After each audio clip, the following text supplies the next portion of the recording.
इसके आगे हम लोगों को जीन फैमिलीज के बारे में देखना है। अब देखो, जीन फैमिलीज से रिलेटेड डिस्कशन तो हम लोग काफ़ी कर चुके हैं। चल रहा है, हाँ ठीक है।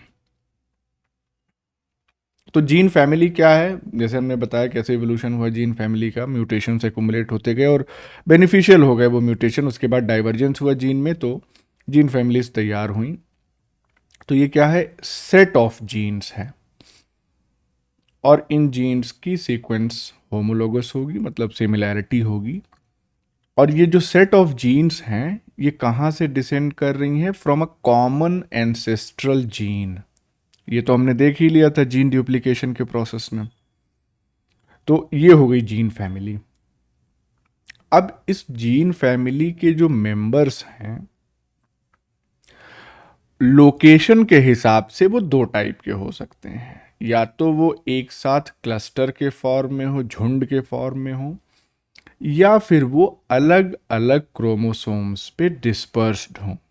जीन फैमिली के मेंबर जो हैं वो अलग अलग क्रोमोसोम पे भी मौजूद हो सकते हैं। क्योंकि आपने देखा था कि ट्रांसपोजिशन का जो मैकेनिज्म था, सिमिलरली उसी के मैकेनिज्म से डुप्लीकेशन भी हो रहा था। तो इसीलिए एक क्रोमोसोम से दूसरे क्रोमोसोम पे जाने की संभावना बनी रहती है। क्लस्टरिंग में क्या होता है कि जो मेंबर्स हैं फैमिली के, वो रिपीट होते हैं टैंडमली, तभी तो झुंड बनेगा। मतलब एक के बाद एक के बाद एक के बाद ऐसे लगातार रिपीट होते जाएंगे, तो ये टैंडम अरेंजमेंट से क्लस्टर तैयार हो जाता है, झुंड। अब जीन फैमिली जो है, उसमें वेरिएबिलिटी किस किस चीज़ की हो सकती है। एक तो साइज, फैमिली का साइज कितना बड़ा है, सीक्वेंस डाइवर्सिटी उसके मेंबर्स में कितनी है, अरेंजमेंट। अरेंजमेंट मतलब दो तरीके तो हमने आपको ऊपर ही बता दिए कि टैंडम अरेंजमेंट है या कि अलग अलग क्रोमोसोम्स पे डिस्ट्रीब्यूटेड है। तो किसी जीन फैमिली के अंदर जीन्स की जो डाइवर्सिटी है और जो उन जीन्स के फंक्शंस हैं, यानी कि कितने टाइप की जीन्स है और किस किस टाइप के फंक्शंस परफॉर्म कर रही है, उसके बेसिस पे जीन फैमिलीज को दो टाइप्स में डिवाइड किया गया है, कैटेगराइज किया गया है। एक तो मल्टी जीन फैमिलीज कहलाती हैं, दूसरी जीन सुपर फैमिलीज कहलाती हैं। ये सब टर्म्स हम लोग पहले भी डिस्कस कर चुके हैं, इसके एग्जांपल्स भी देख चुके हैं। मल्टी जीन फैमिलीज का मतलब क्या हो गया कि इसमें जो जीन्स हैं या जो ग्रुप ऑफ जीन्स हैं, उनके ओवरलैपिंग फंक्शंस होते हैं। ओवरलैपिंग फंक्शंस का मतलब ये हो गया कि एक जीन का फंक्शन कहीं ना कहीं दूसरे जीन के फंक्शन से सिमिलैरिटी शो करेगा, आइसोलेटेड फंक्शंस नहीं होंगे। मतलब कि कोई रिलेशन ना हो दो जीन्स के फंक्शन में, ऐसा नहीं होगा। जैसे कि अभी इसमें आगे और हम बताते हैं तब ज़्यादा क्लियर होगा। अब ये जो मल्टी जीन फैमिलीज़ हैं, ये एसेंशियली अराइज कैसे होती हैं, by the process of gene duplication. और जीन ड्यूप्लीकेशन की जो प्रोसेस है वो हम आपको डिटेल में बता चुके हैं। अब ये जो मल्टी जीन फैमिलीज़ हैं, ये फिर से दो टाइप्स में कैटेगराइज की गई हैं। एक को हम कह रहे हैं सिंपल या क्लासिकल मल्टी जीन फैमिलीज़, और दूसरी कॉम्प्लेक्स मल्टी जीन फैमिलीज़। तो जो सिंपल मल्टी जीन फैमिली है, इसमें क्या हिसाब किताब है कि जितने भी जीन मेंबर्स हैं, उनका लगभग सीक्वेंस जो है वो आइडेंटिकल होता है। तो या तो आइडेंटिकल या नियरली आइडेंटिकल सीक्वेंसेस। इसमें बहुत अच्छा एग्जांपल हमारे पास आरआरएनए जीन्स का है। आरआरएनए जीन्स ई कोलाई की अगर हम बात करें तो यहाँ पे 7 है इन नंबर। ह्यूमंस की अगर हम बात करें तो यहाँ पे बहुत सारी मल्टीपल आरआरएनए जीन कॉपीज हैं इन अ हैप्लॉइड जीनोम। ये बात ध्यान रखनी, हैप्लॉइड जीनोम, नहीं तो डिप्लॉयड में तो दो कॉपी हर जीन की होगी, लेकिन यहाँ पे हैप्लॉइड जीनोम में भी आरआरएनए की बहुत सारी कॉपीज प्रेजेंट होती हैं। और ये जो मल्टीपल कॉपीज हैं, they are clustered on different chromosomes. अलग अलग क्रोमोसोम में झुंड बना के ये मौजूद रहती हैं आरआरएनए जीन्स। और जिन जिन क्रोमोसोम्स पे ये पाई जाती हैं झुंड के फॉर्म में, वहाँ पे भी ये टैंडमली रिपीट होती हैं। ठीक है, तो सिंपल का मतलब यही हो गया कि आइडेंटिकल या नियरली आइडेंटिकल सीक्वेंस होगा। कॉम्प्लेक्स में क्या है कि यहाँ जो जीन मेंबर्स होते हैं उनका सीक्वेंस सिमिलर होता है, आइडेंटिकल नहीं होता है। मतलब कि कुछ ना कुछ डिफरेंस जरूर होगा सीक्वेंस में, और इसी वजह से जो प्रोडक्ट्स हैं इंडिविजुअल जीन्स के, उनकी प्रॉपर्टीज़ अलग अलग होती हैं, डिस्टिंक्ट प्रॉपर्टीज़ होती हैं, क्योंकि स्लाइट डिफरेंस होता है। जैसे यहाँ पे एग्जांपल जो आता है वो है ग्लोबिन जीन फैमिली का। अब हीमोग्लोबिन की बात करें तो हमारे पास टेट्रामेरिक स्ट्रक्चर होता है, 2 अल्फा चेन होती, 2 बीटा चेन। और ये जो अल्फा टाइप ग्लोबिन है, इसको कोड करने के लिए अलग मल्टीजीन सब फैमिली है। यही ध्यान देना है कि अल्फा टाइप ग्लोबिन कहाँ से एनकोड होता है, इसके लिए अलग मल्टीजीन सब फैमिली है। किस क्रोमोसोम पे? क्रोमोसोम नंबर 16 पे। जबकि जो बीटा टाइप ग्लोबिन या बीटा चेन जो है, उसके लिए दूसरी सब फैमिली है, और ये कहाँ पे लोकेटेड है? क्रोमोसोम नंबर 11 पे। तो देखो आपको एग्जाम्पल भी मिल गया अलग अलग क्रोमोसोम पे। अब जरा इस जीन क्लस्टर की हम बात कर लेते हैं थोड़ा सा और डिटेल में, अल्फा ग्लोबिन का और अभी बीटा का भी हम देखेंगे। तो अल्फा ग्लोबिन जीन क्लस्टर में, यानी इस जीन के समूह में, झुंड में 3 जीन्स पाई जाती हैं। एक तो हो गई जीटा। ये जो जीटा जीन होती है, ये केवल अर्ली एम्ब्रियोनिक स्टेज में एक्सप्रेस होती है, और 2 कॉपीज इसमें अल्फा जीन्स की होती हैं। अभी डायग्राम से और क्लियर होगा। तो ये जो अल्फा जीन्स होती हैं, ये फीटल स्टेज और एडल्ट स्टेजेस में एक्सप्रेस होती रहती हैं, इसीलिए जो एडल्ट हीमोग्लोबिन होता है उसमें अल्फा चेन पाई जाती है। एम्ब्रियोनिक स्टेज एकदम इनिशियल स्टेज है, जब ब्लास्टोसिस्ट जो है वो इम्प्लांट हो रहा है। ऑर्गेनोजेनेसिस के पॉइंट से जो है वो फीटल स्टेज स्टार्ट हो जाती है। तो इस तरीके से ये हमने देखा, इस जीन क्लस्टर में 3 जीन्स हो गई, एक जेटा और 2 alpha. Beta globin gene cluster की अगर हम बात करें तो ये अल्फा ग्लोबिन क्लस्टर से बड़ा होता है। क्यों? क्योंकि इसमें 5 जीन होती हैं, वहाँ 3 थी, इसमें 5 हैं। तो वो पांचों जीन्स कौन कौन सी हैं? एक तो हो गई एप्साइलन। ये एप्साइलन जीन जो है ये सिर्फ एम्ब्रियोजेनेसिस के दौरान एक्सप्रेस हो रही है। उसके बाद 2 कॉपी गामा जीन्स की इसमें होती है, और ये दोनों लगभग एक जैसी होती हैं, थोड़ा सा डिफरेंस है, अभी हम आगे देखेंगे क्या डिफरेंस है। जी और ए का डिफरेंस यानी ग्वानिन और एडेनिन का। तो 2 गामा जीन्स हो गई, और ये जो गामा जीन्स हैं ये फीटल डेवलपमेंट के दौरान एक्सप्रेस होती हैं। अब ये इसका मतलब ये हो गया कि ये तीनों जीन, एक एप्साइलन और 2 गामा, ये तीनों की तीनों कब एक्सप्रेस हो रही हैं? बर्थ के पहले। तो इस तरीके से भी क्वेश्चंस फ्रेम होते हैं। तो बर्थ के पहले ये 3 जीन जो है वो बीटा ग्लोबिन जीन क्लस्टर में एक्सप्रेस हो रही हैं, और आफ्टर बर्थ कौन सी है? डेल्टा जीन और बीटा जीन। तो बीटा तो है ही है। ये दोनों जीन्स बर्थ के बाद एक्सप्रेस होना शुरू होती हैं। तो सोचिए, इतनी बात समझ में आ गई। तो अल्फा जीन क्लस्टर में 3 जीन्स हो गए हमारे, और बीटा जीन क्लस्टर में 5 जीन्स। इसके अलावा, इन जीन्स के अलावा, कुछ डुप्लीकेटेड ग्लोबिन डीएनए सीक्वेंसेस भी मौजूद होते हैं इन जीन क्लस्टर्स में। सर, हाँ, इसका मतलब एक ही इंसान में सारी जीन्स हैं, तो बचपन में जब होगा उसमें जो ग्लोबिन चैन होगी वो तुम्हारी आवाज़ बहुत कट रही है आज, क्या बात है? थोड़ा नेटवर्क का व्यवस्था करो, फिर पूछो।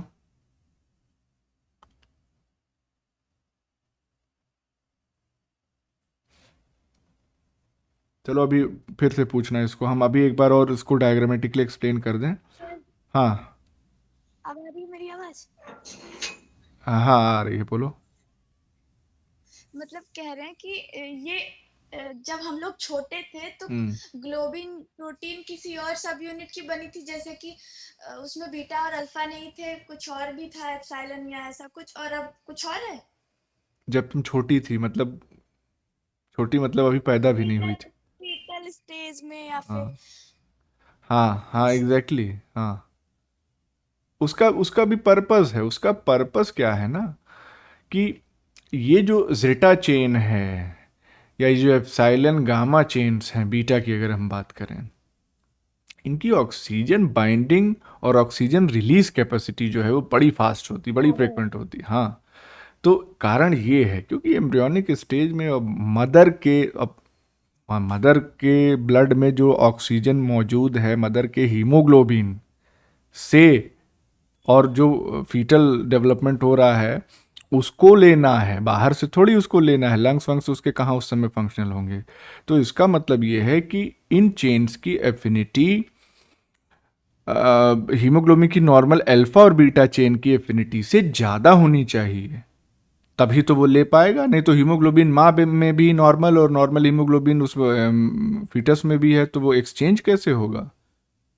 तो इस जी वजह सर। से उस दौरान ये चेंज होती हैं, और बाद में जब बच्चा पैदा हो गया तो ठीक है, फिर नॉर्मल एक्सचेंज होगा एयर का लंग्स से, फिर उसको नॉर्मल हीमोग्लोबिन ही चाहिए। देख लो इवोल्यूशन कैसे हुआ है, क्या कॉम्प्लेक्सिटी है भैया। खैर, तो ये हो गया। हाँ, अच्छा, तो जो हमने बाकी जीन्स बताई जीन क्लस्टर की, 3 अल्फा क्लस्टर में और 5 बीटा क्लस्टर में, उसके अलावा कुछ डुप्लीकेटेड ग्लोबिन डीएनए सीक्वेंसेस मौजूद होते हैं। ये नॉन फंक्शनल जीन्स होती हैं जिसको हम क्या कहते हैं, स्यूडो जीन्स। तो अल्फा और बीटा जीन क्लस्टर में स्यूडो जीन्स भी मौजूद होती हैं। तो स्यूडो जीन्स के बारे में हम बता भी चुके हैं, फिर से यहाँ पे लिखा हुआ है क्या है, इसकी होमोलॉजी बहुत ही क्लोजली रिलेटेड होती है फंक्शनल जीन से, क्योंकि फंक्शनल जीन से ही बनती है स्यूडो जीन। तो अंतर क्या आ जाता है इसमें कि it has been disabled by mutations, और इसकी वजह से इसमें कोई एक्सप्रेशन नहीं हो पाता है, तो नॉन फंक्शनल हो गई है, इसलिए स्यूडो जीन कहला रही है। अगर अल्फा जीन क्लस्टर की बात करें तो यहां पे 3 जीन्स पाई जाती हैं।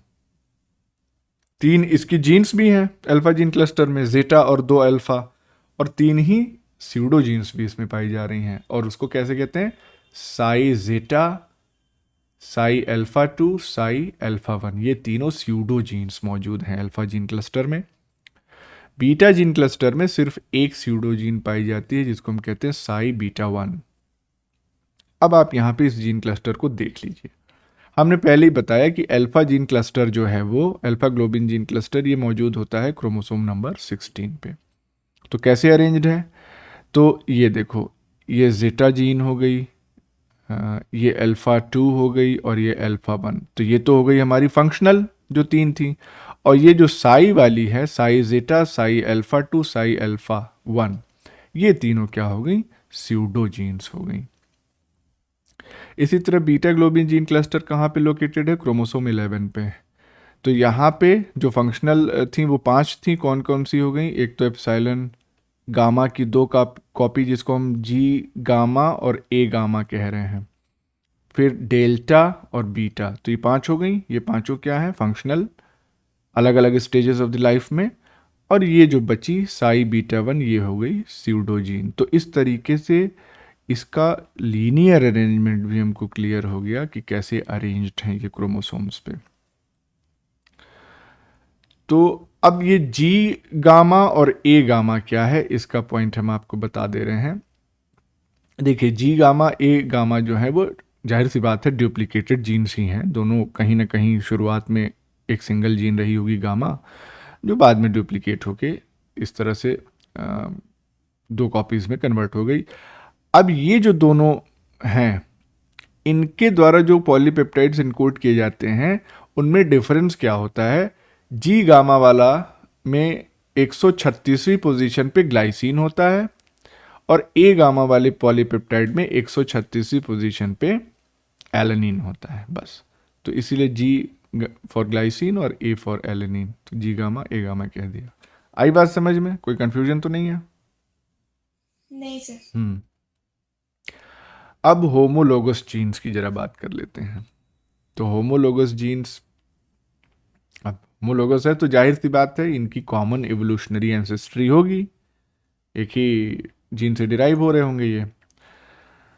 हाँ, होमोलोगस जीन्स होमोलोगस क्रोमोसोम्स पे ही सिचुएटेड होते हैं। तो a pair of homologous genes, इसमें क्या होगी, जाहिर सी बात है सीक्वेंस सिमिलरिटी होगी। Do not have identical sequences, मतलब कि सीक्वेंस आइडेंटिकल नहीं होंगे। क्यों? इसलिए कि जो दो जीन्स हैं वो रैंडम म्यूटेशंस परफॉर्म या उससे अफेक्टेड हो सकती हैं, तो चेंजेस आएंगे ही, अलग अलग टाइप के चेंजेस, तो एकदम आइडेंटिकल नहीं होगा सीक्वेंस। अब ये जो होमोलोगस जीन्स होती हैं ये फिर दो टाइप्स की, एक को कह रहे हैं पैरालोगस, दूसरे को कह रहे हैं ऑर्थोलोगस। क्या डिफरेंस है?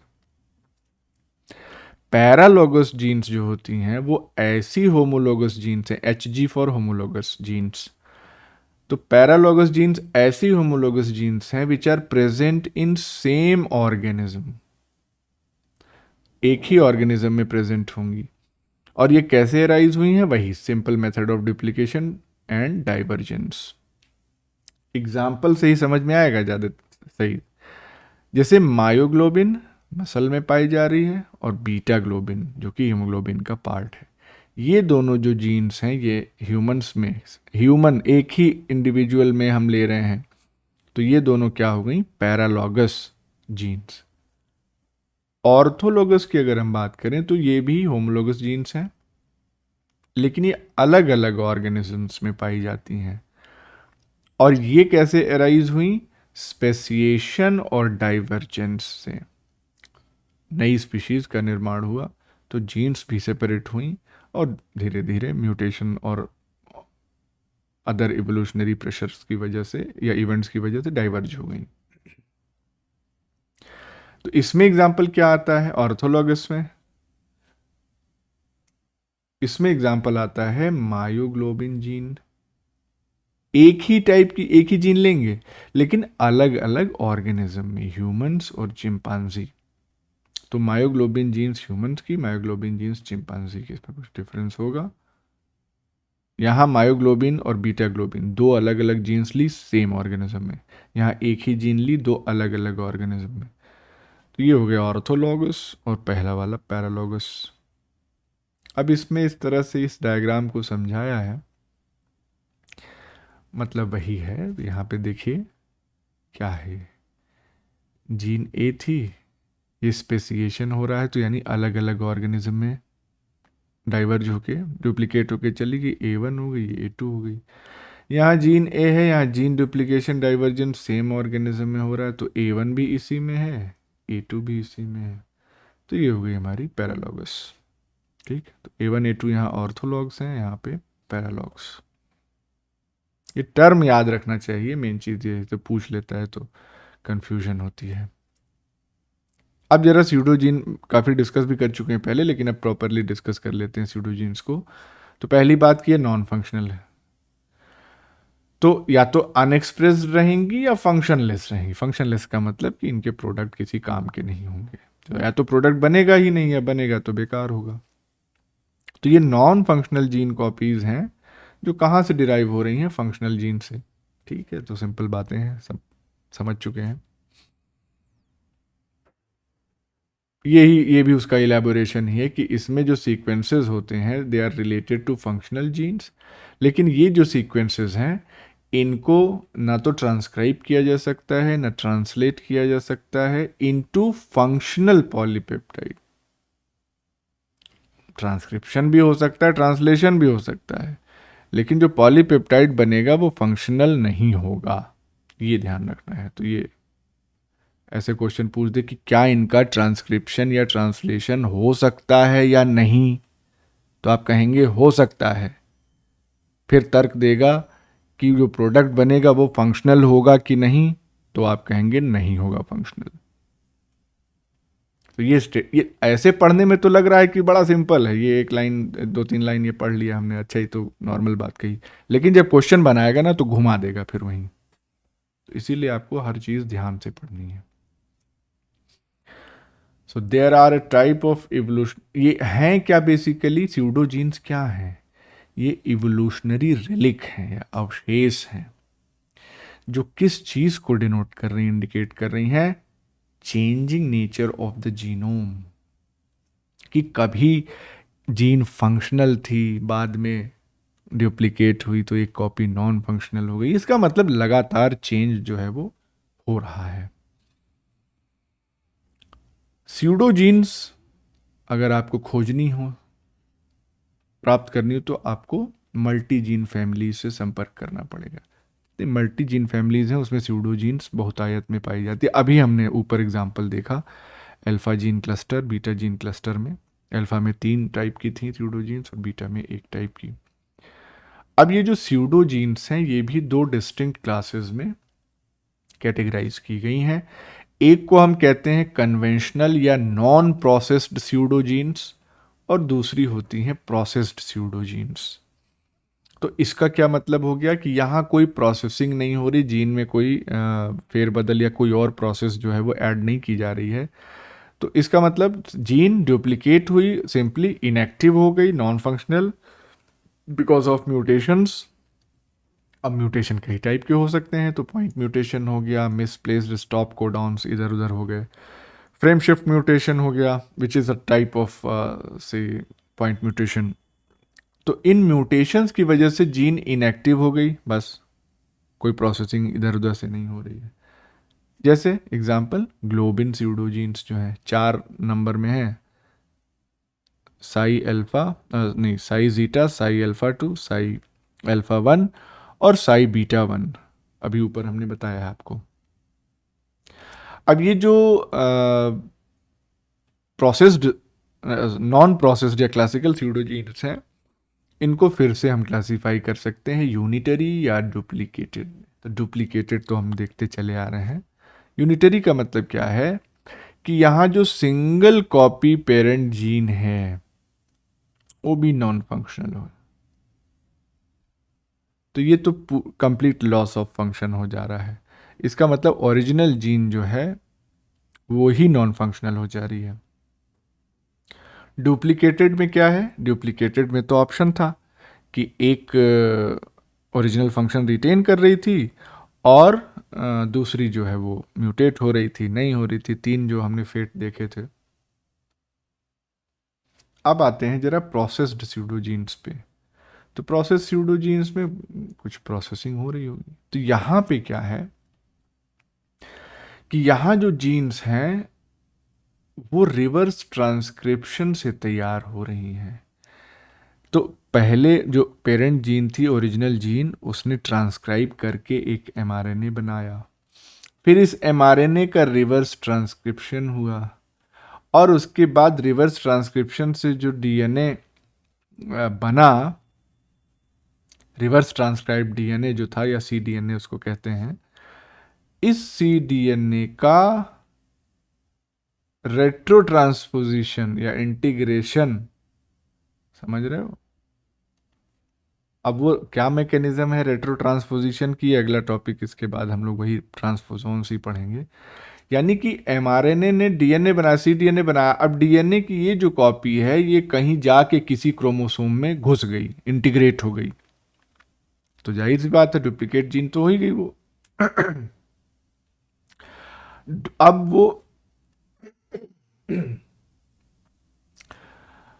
जब नॉन फंक्शनल होगी तब हम उसको स्यूडोजीन कहेंगे। तो ये जनरली नॉन फंक्शनल ही होती हैं। इन जीन्स में एक बात तो आप समझ सकते हैं कि इंट्रॉन्स नहीं होंगे, क्योंकि एमआरएनए जब बन चुका तो इंट्रॉन्स तो रिमूव हो जाएंगे मैच्योर एमआरएनए में। प्रोमोटर सीक्वेंसेस भी नहीं होते हैं। तो ये नॉन फंक्शनल कैसे होती है? नॉन फंक्शनल ये होती है 2 कारणों से।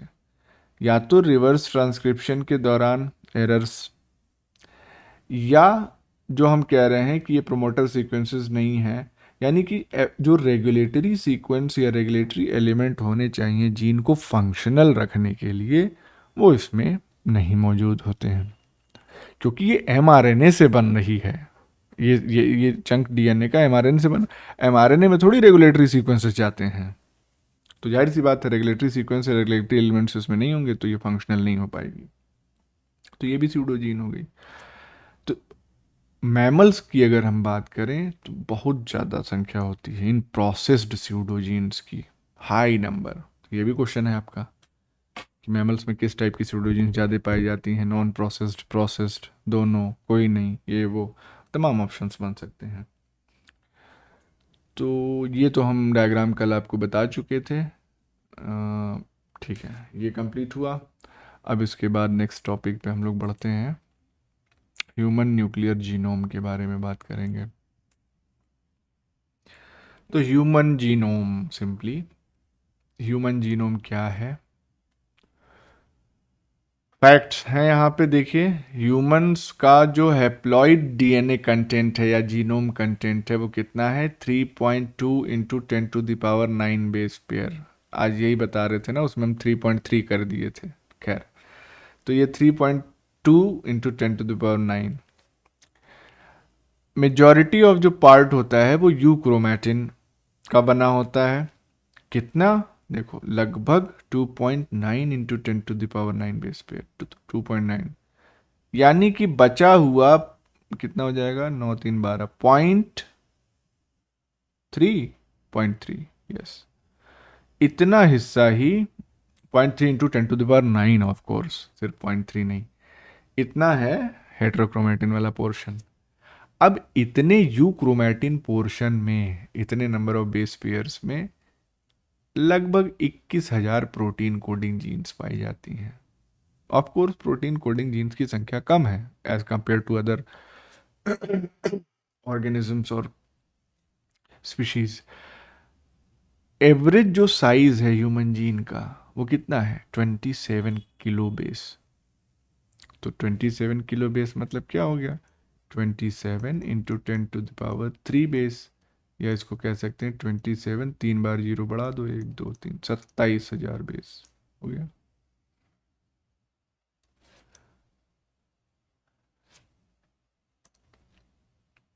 अब जीन्स जो हैं वो लगभग 25% ह्यूमन जीनोम का ऑक्यूपाई करती हैं, लेकिन जो प्रोटीन कोडिंग सीक्वेंसेस हैं वो सिर्फ 1.5% टोटल जीनोम का ऑक्यूपाई कर रहे हैं। ये बात समझ में आई? किसी को कंफ्यूजन इस बात में हो तो पूछो। नहीं है सर।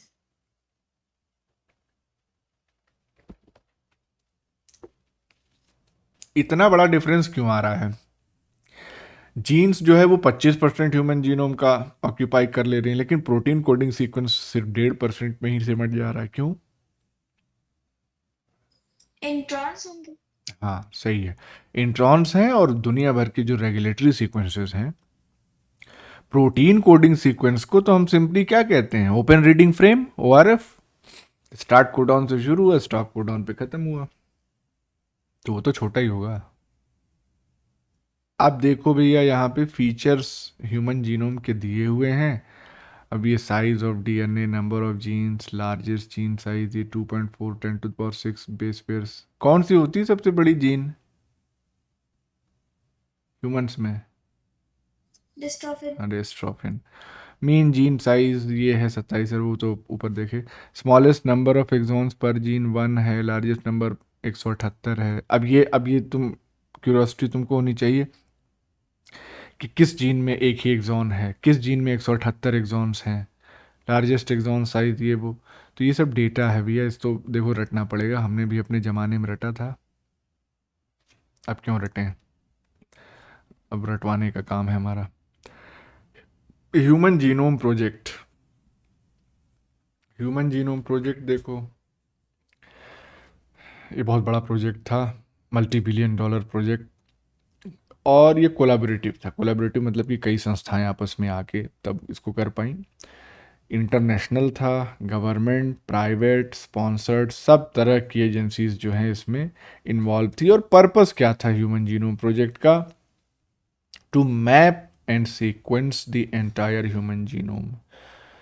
सीक्वेंसिंग का मतलब डीएनए के सीक्वेंस पता चल जाए, मैपिंग का मतलब कि कौन सा या कौन सी जीन कहाँ पे सिचुएटेड है, किस जीन के अगल बगल, उसकी लोकेशन पता चले। मैप का मतलब यही होता है ना, गूगल मैप क्यों इस्तेमाल करते हैं, लोकेशन पता करने के लिए। तो इसी तरह जीन मैप में जीन की लोकेशन पता करते हैं। अब इसको फॉर्मुलेट किसने किया, मतलब कि किसके दिमाग की उपज थी, तो उसमें दो, ये यूएस डिपार्टमेंट ऑफ एनर्जी और NIH national institute of health, ये भी यूएस का ही है, यूएस की संस्था है। तो इन दोनों लोगों के अधिकारी उधिकारी बैठे होंगे, चाहे साइंटिस्ट, तो उनको लगा होगा ऐसा कुछ करना चाहिए। अल्टीमेट गोल क्या था इसका, to discover and map all approximately 21,000 human genes and make them accessible for further study. अब कह रहे हैं ना 21,000 ह्यूमन जीन्स, लेकिन जब ये शुरू किए थे तब इन लोगों ने प्रेडिक्ट किया था कि लगभग 80 से 90,000 जीन्स जो है वो ह्यूमंस में होंगी। ऐसा सोच के ये लोग काम कर रहे थे, लेकिन अब जब बाद में सब सीक्वेंसिंग कंप्लीट हुई समझ में आया 21,000 के आसपास। कई कई थोड़ा सा पुराने ओल्डर टेक्स्ट में आपको 25 से 30,000 जीन्स मिलेंगी, लेकिन अब संख्या 21,000 पे आ गई है। क्योंकि जिसको पहले जीन समझते थे उनका बहुत अलग अलग टाइप का फंक्शन निकल के आ रहा है, regulatory specially. HGP also conducted parallel studies, तो ह्यूमन जीनोम प्रोजेक्ट में ही और भी ऑर्गेनिजम्स के जीनोम्स की स्टडीज शामिल कर ली गई बाद में। यीस्ट, ड्रोसोफिला, माइस, एरेबिडोप्सिस, एंजियोस्पर्म है नागेश, एरेबिडोप्सिस कौन सा है? थैलियाना। हाँ, थैलियाना। क्या खासियत है इसकी? इसमें वो ऑक्सिन की रिसर्च हुई थी, हमको ज्यादा याद नहीं है। नहीं, वो ऑक्सिन वाली तो वो उसमें हुई थी, क्या नाम था उसका, एवीना कोलियोप्टाइल टिप, पता नहीं, हाँ ऐसे कुछ था ये मेरे ख्याल से। एल्बिना सटाइवा। हाँ, एवीना। एरेबिडोप्सिस सेलियाना हमको जहाँ तक याद आ रहा है स्मॉलेस्ट एंजियोस्पर्म है। तो ये एक्सपेरिमेंटली बहुत ही फेवरेबल और फिजिबल मटेरियल है, इस पे वर्क करना आसान है। अच्छा, तो ह्यूमन जीनोम प्रोजेक्ट में जो संस्थाएं थीं, और सेलेरा जीनोमिक्स, इसका नाम याद रखिएगा आप लोग, सेलेरा जीनोमिक्स, जो कि एक नॉन गवर्नमेंट बायोटेक कंपनी थी, इन्होंने मिलके और तब जॉइंटली जो है वो ड्राफ्ट अनाउंस किया ह्यूमन जीनोम सीक्वेंस 2000 में पहली बार। बाद में कंप्लीट तो और बाद में हुआ 2004, और फिर फाइनली शायद 2006 में आया था क्रोमोसोम नंबर 1 का सीक्वेंस, क्योंकि क्रोमोसोम नंबर 1 सबसे बड़ा है साइज में। अब देखो भैया, सैलिएंट फीचर्स हैं, कोई कुछ बोला? 2003 में शायद कंप्लीट हुआ था सर। 2003 में हुआ था, हमको एग्जैक्ट 13 ईयर प्रोजेक्ट था। 13 ईयर लिखा हुआ तो है उसमें एनसीईआरटी में, लेकिन वो वही बात है, हम वो कह रहे हैं ना, फाइनल 2003 में कंप्लीट हो गया था, लेकिन 2006 में, एक बार देख लेना, हम श्योर होके नहीं कह रहे हैं, लेकिन 2006 में शायद क्रोमोसोम 1 का, but I am not sure, देख लेना। मतलब क्रोमोसोम 1 का लास्ट में आया था, ये मालूम है बस, इतना इतना श्योर है, सन उन नहीं याद है हमको, देख लेना एक बार। अब सैलिएंट फीचर जो है ह्यूमन जीनोम का,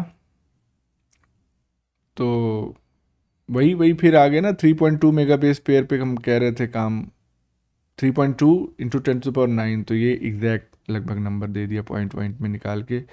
average gene consist of 3000 base pairs, और देखो ये प्रोटीन डिस्ट्रोफिन जीन जो है वो 2.4 सबसे बड़ी है। टोटल नंबर ऑफ जीन्स वही 21,000, वही सब बातें फिर से आ गई हैं यहाँ पे। Chromosome 1 has maximum number of genes, क्योंकि सबसे बड़ा है। वाई के पास सबसे कम 231 जीन, सबसे छोटा है। 98.5% जीनोम जो है नॉन कोडिंग है, 1.5% जो प्रोटीन कोडिंग सीक्वेंस हैं। रेपिटेटिव सीक्वेंसेस जो है वो बहुत लार्ज पोर्शन बना रहे हैं ह्यूमन जीनोम का।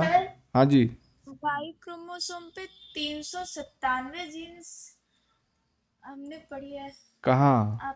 आपकी नोट्स में, हमने भी जिनमें बताया से था। 100 से भी कम फंक्शनल होती हैं। आज ही पढ़ी है।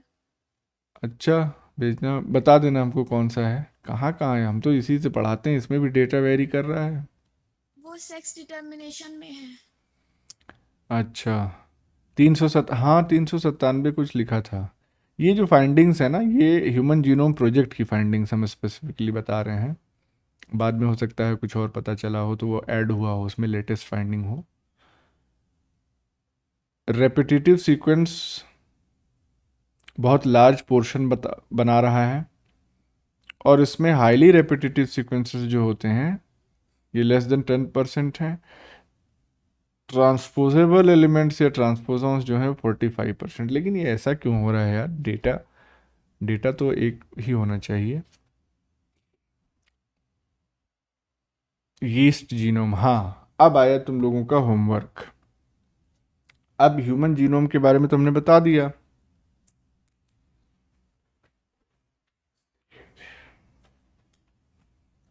इसके बाद पता नहीं तुम लोगों के बुक में किस पेज पे है, लेकिन हमारी बुक में 86 पेज पे है, पार्ट 2, 86 पेज नंबर। और उस पे यीस्ट का जीनोम के बारे में कुछ पॉइंट्स लिखे हुए हैं, इकोलाई के जीनोम के बारे में, और ऑर्गेनेल जीनोम का जो पैराग्राफ है वो माइटोकॉन्ड्रियल जीनोम, और उससे आगे हम बताएंगे उसका थोड़ा सा डिटेल, माइटोकॉन्ड्रियल जीनोम और क्लोरोप्लास्ट जीनोम। लेकिन ऑर्गेनेल जीनोम आपको ऑर्गेनेल जीनोम तक देखना है। तो ये समझ में आया? पेज नंबर 86 याद रहेगा? जी सर। तो इतना आपको खुद देखना है, क्योंकि उसमें ऐसे ही फैक्ट्स हैं जैसे यहाँ लिखे हुए हैं। और जहाँ तक फैक्ट चेक की बात है, हम इसको कंफर्म करेंगे कि टिल डेट क्या फाइंडिंग है वाई क्रोमोसोम में नंबर ऑफ जीन्स की। तो आज हम लोग इस लेक्चर को यहाँ पे फिनिश करते हैं।